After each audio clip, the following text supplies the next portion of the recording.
LDO बनेगी। देखो क्या क्या काम हुआ है। यहाँ पे देखो BS2 IC बाईपास हुई है, रैम की दोनों IC रिमूव की गई हैं। लाइव क्लासेस में 2 दिन का जो है डेमो क्लास है। हेलो फ्रेंड्स, कैसे हैं आप सब? आई होप आप लोग अच्छे होंगे। आज हम लोग देखने वाले हैं टेक्नो स्पार्क 7 या 7T, दोनों का बोर्ड सेम होता है। ये एक फ़ोन है जिसके अंदर प्रॉब्लम क्या है, पावर IC का आउटपुट वोल्टेज नहीं बन रहा है। ठीक है, ऑलरेडी इस पर किसी ने काम किया है और यहाँ पे हमें इसलिए दिया गया है कि हम इसको चेक कर पाएँ कि इसका आउटपुट वोल्टेज क्यों नहीं बन रहा है। तो हमें इसको रिपेयर करना है और देखना है इसकी आउटपुट वोल्टेज क्यों नहीं बन रही है, एक्चुअली प्रॉब्लम है कहाँ पे। मैं आपको दिखा भी दूंगा इसके अंदर काम कहाँ कहाँ हुआ है। वैसे फ़िलहाल इसके अंदर देखो अब ना ही CPU है ना ही MMC है। ठीक है, तो आउटपुट वोल्टेज बनेगी लेकिन फ्लैक्चुएशन में बनेगी, ऐसा होना चाहिए। 2 वोल्ट की फ्लैक्चुएशन वाली LDO बनेगी, 0.8 की फ्लैक्चुएशन बनेगी, तभी हमारा आगे का काम हो पाएगा। और इसमें काफ़ी काम हुआ है, मैं आपको दिखा देता हूँ। बहुत सारी चीज़ें की गई हैं लेकिन फिर भी आउटपुट वोल्टेज पावर IC नहीं बना पा रहा है। और क्यों नहीं बना पा रहा है उसको हम अभी चेक करेंगे। इसमें जो पावर IC है वो भी बिल्कुल फ्रेश IC लगी हुई है, वर्किंग बोर्ड से निकाल के लगाया हुआ है जिन्होंने भी किया है, लेकिन फिर भी आउटपुट नहीं बन रहा है। क्यों नहीं बन रहा है, ऐसा क्या दिक्कत है, उस पर हम बात करेंगे और समझेंगे क्या ऐसा क्या हो रहा है।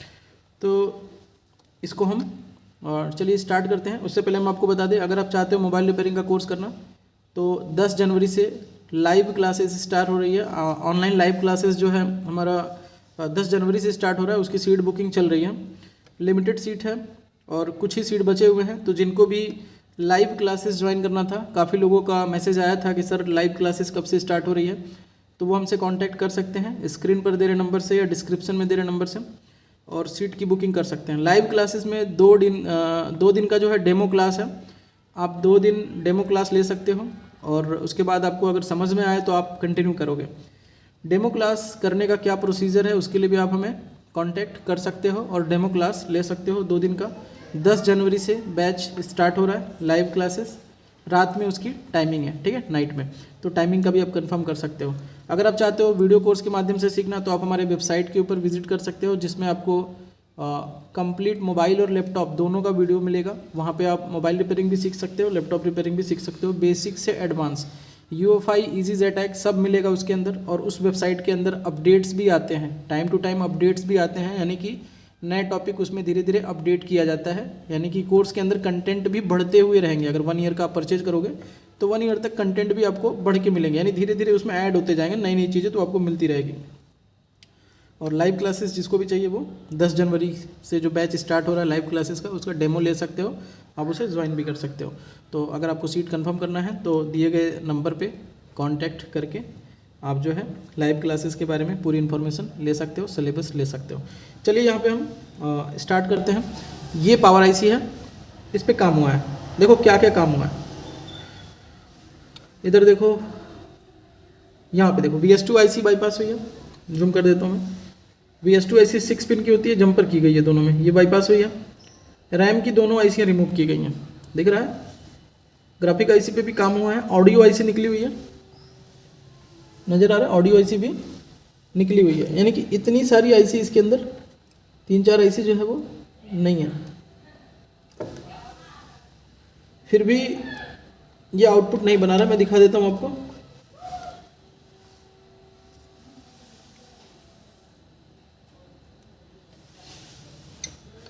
चलिए दिखा देता हूँ आपको। यहाँ पे पहले हम चार्जिंग प्लग इन करेंगे।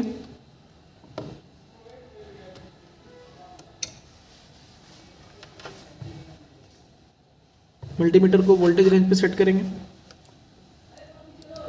बैटरी भी लगा लेते हैं। यहाँ पे VPH आ रहा है, तो VPH 3.7 आ रहा है। आउटपुट कॉइल के ऊपर वोल्टेज यहाँ पे चेक करो आप, कम आ रहा है, 0.1 तक आ रहा है। और 2 वोल्ट की कॉइल पर भी वोल्टेज 0.6 आ रहा है, कम आ रहा है। यानी बना तो रहा है IC, लेकिन कुछ है जो इसको रोक रहा है, कम आ रहा है। ठीक है, और बाईपास हुआ है तो लोअर LDO पे भी वही जा रहा होगा। ठीक है, रैम की IC रिमूव है, फिर भी ऐसा हो रहा है। CPU MMC भी नहीं है बोर्ड के अंदर। तो इस कंडीशन में हमें क्या करना चाहिए? तो देखिए, इस कंडीशन में हमें ये देखना है VCDT और चार्जिंग LDO की जो लाइन होती है वो सही है कि नहीं। तो उसको चेक करने के लिए हमें यहाँ पे देखना होता है। वैसे इस फ़ोन के अंदर हमने उनका कहना है कि वो ये चीज़ भी चेक कर चुके हैं और उन्होंने बताया कि यहाँ पे 5वीं कैपेसिटर पे चार्जिंग LDO आ रही है। तो 1 2 3 4 5वें नंबर पे चार्जिंग LDO आ रही है, ठीक है, 2.7 आ रही है। और VCDT 0.5 भी इसके अंदर बन रहा है, जो कि पैड के ऊपर अवेलेबल है और IC लगा दी गई है, फिर भी आउटपुट नहीं बन रहा है। तो ऐसी क्या दिक्कत है जिसमें आउटपुट नहीं बन रहा है?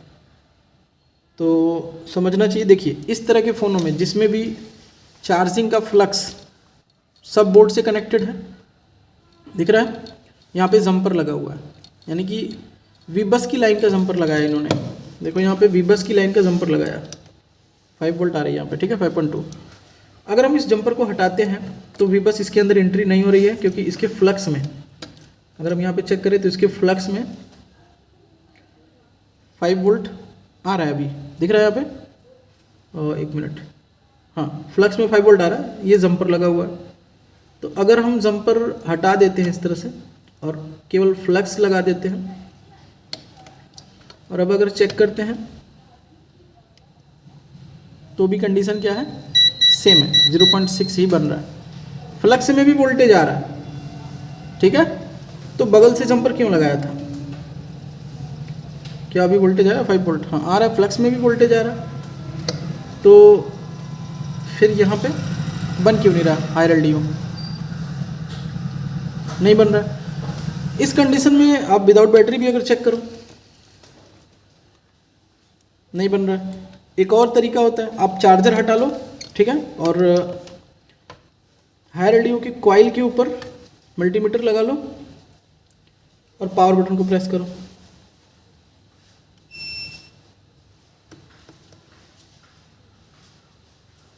नहीं बन रहा। केवल बैटरी लगी हुई है, हायर LDO के कॉइल के ऊपर मल्टीमीटर और पावर बटन प्रेस 0.6 से ऊपर नहीं जा रहा है, ठीक है। यानी कि पावर प्रेस करके चार्जर नहीं लगाना है, ठीक है, चार्जर नहीं लगाना है, एक वायर ऐसे क्लिप कर लेना है और दूसरा कॉइल के ऊपर रख देना है और पावर बटन प्रेस करना है। अगर ऐसे में वोल्टेज आता है मतलब VCDT चार्जिंग LDO की प्रॉब्लम है, लेकिन ऐसा नहीं है। VCDT चार्जिंग LDO चेक किया जा चुका है, इसके पिन पर बन रही है 0.5 और 2.8, अभी हमने देखा कैपेसिटर के ऊपर। IC भी रिमूव है, ऑडियो IC भी रिमूव है, पावर IC भी चेंज है, रैम IC भी निकली हुई है, CPU MMC भी निकली है और लोअर LDO बाईपास भी है। इतना सारा काम किया गया है। आई थिंक क्रिस्टल भी चेंज किया गया है, ठीक है, मतलब सारा काम हो गया। ये सील्ड कटा है, क्रिस्टल चेंज करने के लिए ही हो सकता है। तो इतना सारा काम कर लिया गया है, लेकिन फिर भी इसमें आउटपुट नहीं बन रहा है।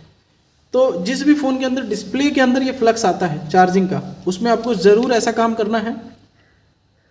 फोल्डर खराब है नहीं खराब है, फोल्डर से ये समस्या आ सकती है, एक बार इसको भी आपको चेक करना है। तो उसके लिए आप क्या करोगे, फ्लक्स निकाल दो, यहाँ से निकाल दो। पहले हम जंपर कर लेते हैं, 5 वोल्ट की जंपरिंग करते हैं यहाँ पे। देखो ये 5 वोल्ट वीबस लाइन जो है, इसकी जंपरिंग कर देते हैं यहाँ पे,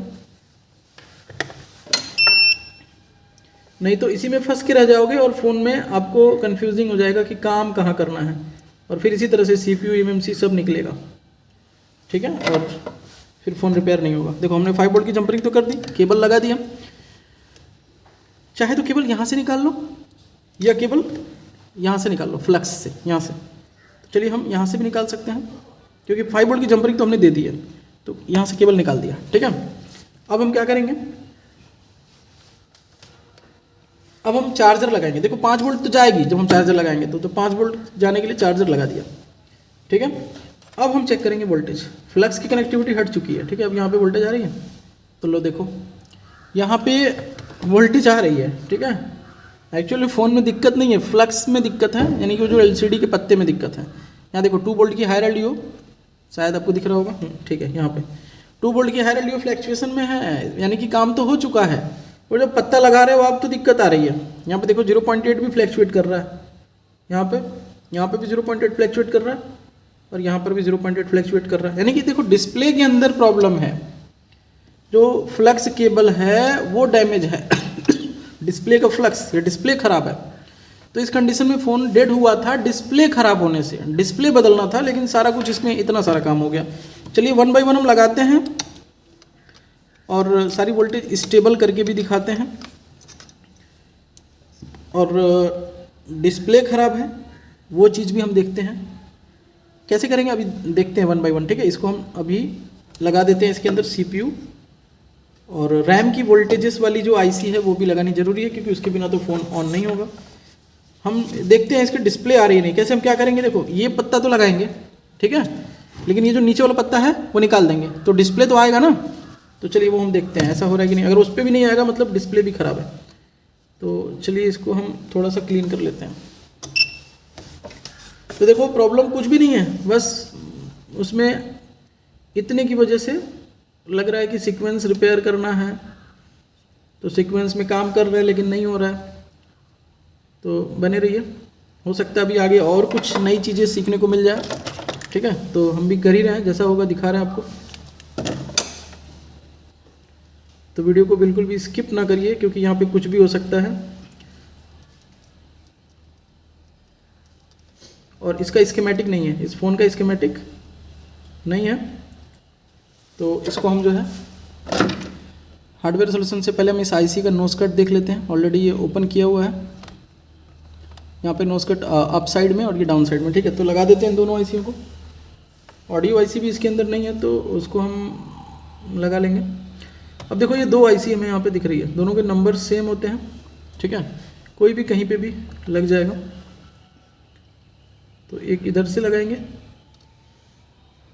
एक इधर से लगाएंगे, एक का नोज कट इधर ऐसा और एक का ऊपर।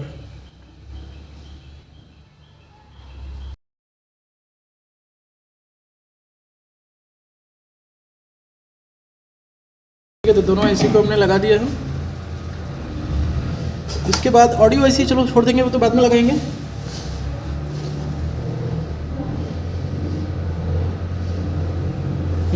ऑडियो आईसी बाद में लगाएंगे। अभी फ़िलहाल जो है रैम की वोल्टेज बन रही नहीं बन रही वो चेक करेंगे। उसके बाद हम सीपीयू डालेंगे। कुछ भी हो सकता है सीपीयू डालने से, हो सकता है फ्लैक्चुएशन में आ जाए फिर से, या हो सकता है वोल्टेज ड्रॉप हो जाए। तो सारी चीज़ें को देखेंगे कैसे, वन स्टेप बाय स्टेप। फिर सीपीयू डालेंगे, फिर हम इसकी स्टोरेज चिप डालेंगे, देखते हैं फ़ोन ऑन होता है नहीं होता है। बोर्ड को थोड़ा ठंडा हो जाने देते हैं। ये रैम आईसी जो हमने लगाई है ये 9A के बोर्ड से आप निकाल के लगा सकते हो, किसी भी ऐसे फ़ोन से निकाल के लगा सकते हो जिसमें रैम 9A टाइप का जो बोर्ड होता है वहाँ से निकाल के लगा सकते हो। 15 पिन की आईसी मैच करेगी जिसमें भी इस तरह की सप्लाई है। वैसे इसमें ये बोर्ड 9A टाइप नहीं है, जो यहाँ पे eMCP लगी हुई है, रैम और स्टोरेज दोनों एक ही में है, लेकिन फिर भी इसके अंदर रैम की वोल्टेजेस अलग से बनाई गई है, ठीक है ना। ऐसा हो सकता है, ज़रूरी नहीं है कि 9A टाइप बोर्ड हो, रैम अलग हो, स्टोरेज अलग हो तभी ये आईसी मिलेगी, ऐसा भी हो सकता है। तो चलिए अब हम इसको यहाँ पे एक बार चेक करेंगे कि यहाँ पे जो वोल्टेजेस थी रैम वाली वो प्राप्त हो रही है नहीं। चलिए हम फ्लक्स नहीं लगाएंगे, केवल वीवर्स देंगे इसको। ये वीवर्स की जंपर ऑलरेडी की गई है, तो यहाँ पे हम इसको चेक कर लेते हैं रैम की वोल्टेजेस बन रही है नहीं बन रही है। हाँ 1.1 VDD-Q बोलते हैं, VDD-2 बन रहा है और यहाँ पे VDD-Q भी बन रहा है, यानी VDD-Q और VDD-2 दोनों बन रहा है, 0.6 और 1.1, यानी रैम आईसी लग चुकी है परफेक्ट। अब हमें क्या डालना है इसके अंदर, सीपीयू डालना है, ठीक है। स्टेप यही है, सीपीयू डालते ही वोल्टेज स्टेबल होना चाहिए और उसके बाद स्टोरेज डालेंगे। तो सीपीयू यहाँ पे देखो, ये सीपीयू है, इसको ऐसे लगाना है।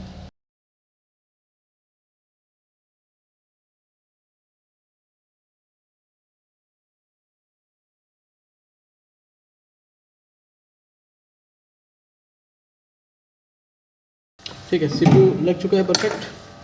बोर्ड थोड़ा ठंडा हो जाने देंगे, उसके बाद हम वोल्टेज चेक करेंगे, उसके बाद हम स्टोरेज लगाएंगे, फ़ोन ऑन होगा, उसके बाद हम ऑडियो आईसी भी लगा सकते हैं बाद में।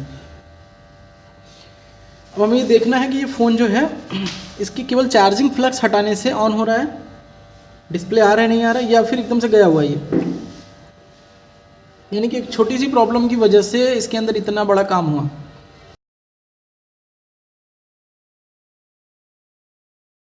कई बार ये भी हमने नोटिस किया है, मेरे पास रिपेयर होने आया भी है, VCDT लाइन शॉर्ट निकली है, या चार्जिंग LDO लाइन शॉर्ट निकली है, या रजिस्टर मिस निकला है VCDT चार्जिंग LDO का, या फिर क्रिस्टल ख़राब निकला है, या पावर आईसी ख़राब निकला है, या फिर VS2 आईसी बाईपास करने से काम हो गया है, या फिर CPU रिवॉल्व कर देने से वोल्टेज बन गई है। इतने सारे कंडीशन आए हुए हैं पहले से, तो आपको ध्यान देना है। ये सब कंडीशन में कोई भी कंडीशन हो सकता है जिससे आउटपुट वोल्टेज ड्रॉप होती है।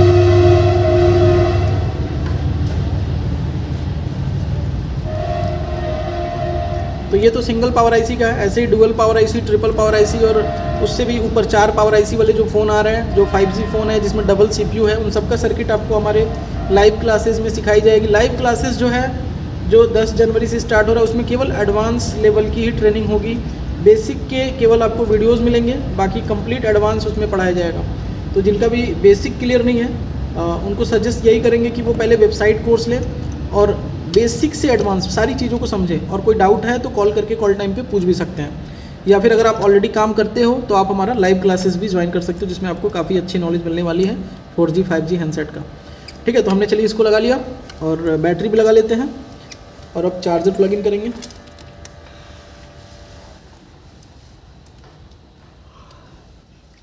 चलिए देखते हैं वोल्टेज स्टेबल हुआ या नहीं हुआ। तो हायर एलडीओ को यहाँ पे 2 वोल्ट की सप्लाई फ्लैक्चुएट नहीं हो रहा है, स्टेबल दिख रहा है ना, यानी कि CPU जो है अपना काम कर गया, लग गया CPU। अब हमें क्या करना है, इसकी स्टोरेज चिप लगानी है और उसके बाद देखना है फ़ोन जो है ऑन हो रहा नहीं हो रहा।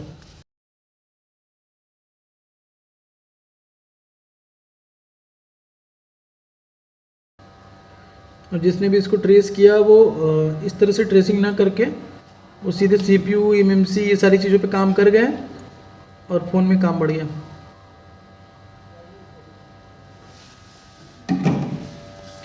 ठंडा हो जाने देते हैं और देखते हैं ऑन होता नहीं होता। रैम वोल्टेजेस बनी रही है और हायर एलडीओ स्टेबल हो गया, मतलब सारी वोल्टेज स्टेबल होगी। CPU कनेक्ट हुआ है, अब हम स्टोरेज भी लगा चुके हैं और फ़ोन ऑन होना चाहिए। नहीं ऑन होता तो यहाँ पे श्योर है फ़ोल्डर चेंज करना होगा। ठीक है, डिस्प्ले नहीं आता मतलब फ़ोल्डर चेंज करना पड़ेगा। हम USB चार्जर में आपको इसका करंट दिखा देंगे, जिससे आपको पता चल जाएगा फ़ोन ऑन हुआ है या नहीं हुआ है।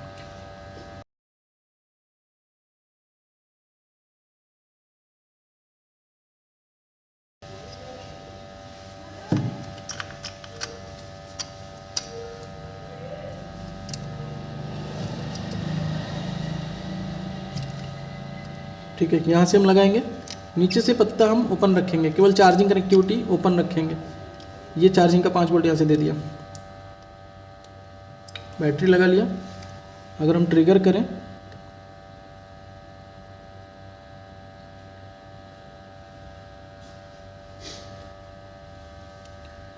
और डिस्प्ले पे कुछ शो तो नहीं हुआ, चलिए हम एक बार चार्जर लगा के देखते हैं।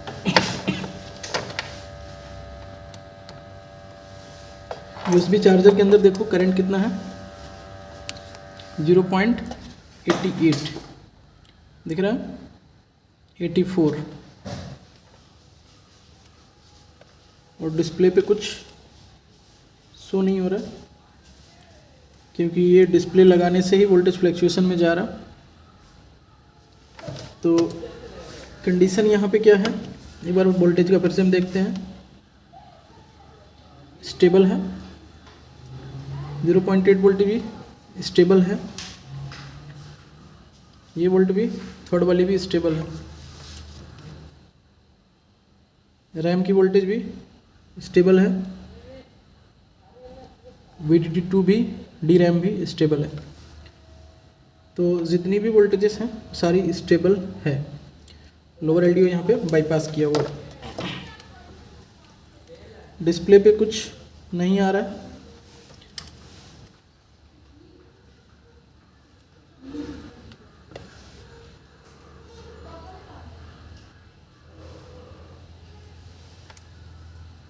वीबस की जंपरिंग हुई है।